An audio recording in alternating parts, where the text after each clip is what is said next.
OKRFM and Seymour FM present My Other Job, a radio series about volunteering.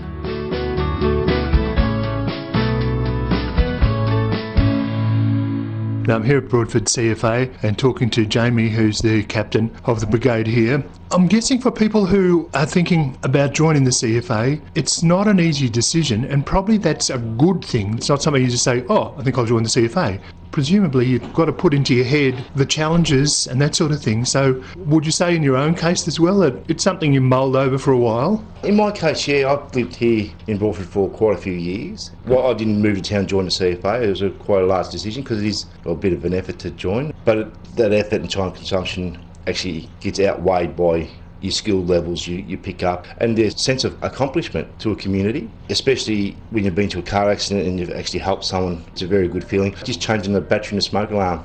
You know, it sounds funny, but it's really gratifying. Sit down, have a cup of tea with an older member of the community, and you know they're safe. And that's what it's all about, keeping the community safe. You do have a little fire in a house or something like that, and it makes it a little bit harder. But it's always gratifying work to know that you've really helped the community in one way or the other. From bushfires to house fires to car accidents, we do a great arrangement of things. Hazmat incidents, working with the SES, working with police. There's a lot we actually do, and I feel it's really empowered me. People have their trust in me in my own brigade here. People trust me to make a right decision, and it's good to see people walk through the door after they've made that decision to want to join the CFA and watch them on their journey. We might be volunteers, but we do train very hard. Well, that's a good point, because the training aspect is something that for somebody who says, oh, I'd like to join but I don't know anything, the training, I believe, that's very comprehensive, and not just theoretical training but hands-on training too. So you walk around the truck, you look at the equipment, all that sort of thing. Exactly. What you have to do is a min skills first. So that's the minimum skills to be able to just go out and fight. Basically a bushfire. So you know what your truck is, you know your equipment, you know how to talk on a radio,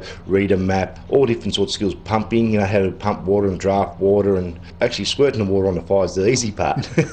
But people handle it very well. Yeah. It is comprehensive. There is a bit of training there, but people just fly through it. It's very common sense sort of stuff. There is a little bit of rocket science there, but not a great deal. You watch people come through the door, especially young guys or young women. When you watch them come through and they're a bit sheepish and shy, so to speak, and by the time you finish training them up and they get them on a fire or two, and they really develop skills for a life, they're actually becoming leaders. We've had a few people here, younger, one my daughter and a couple of young blokes, they went on what they call challenge camp. Yep. And it's a CFA run camp. And it's to challenge young kids, to develop them into leadership. Joining a CFA is a hard decision, but I think it's a worthwhile decision, because once you're here, you're part of a large family across the state or a country. You're backed up very well with training. And that's a good point, actually. The team aspect, for somebody to come along and say, I'd like to join, but the incredible thing is that you're part of a team. And I guess the teamwork side of things and working together is very critical. It is very critical part of what we do. You've got to rely on each other. We call it watching our backs. Yep. We have a few mottos here, but that's one of the ones. Everyone has a mouth, everyone has a set of eyes, and everyone has a set of ears. So it doesn't matter if you're a brand new recruit or you're a most senior firefighter, everyone can say their piece to keep it safe, because it's a very dangerous job sometimes, and everyone must have a say and be included in the team.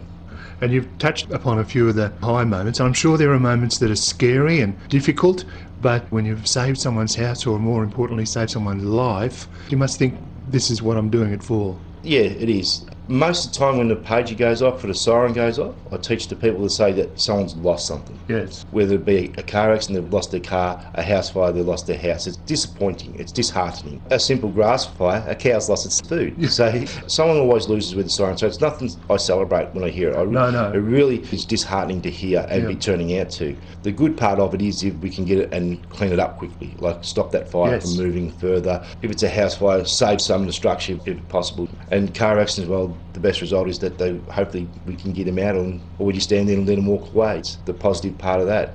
For people to know, I don't even know how to make the first contact.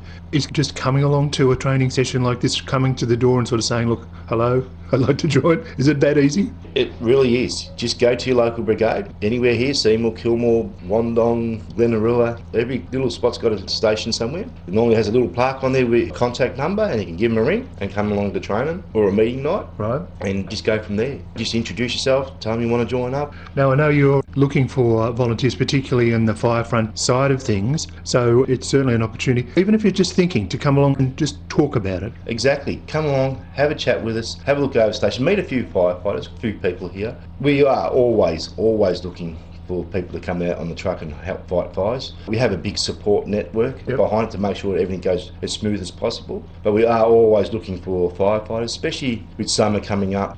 It's winter time now, it's cold and miserable and wet, but in my mind it's nearly summer. Produced by Mitchell Community Radio OKR-FM in partnership with Seymour FM and the Mitchell Shire Volunteer Advisory Panel. Funded by the Community Broadcasting Foundation.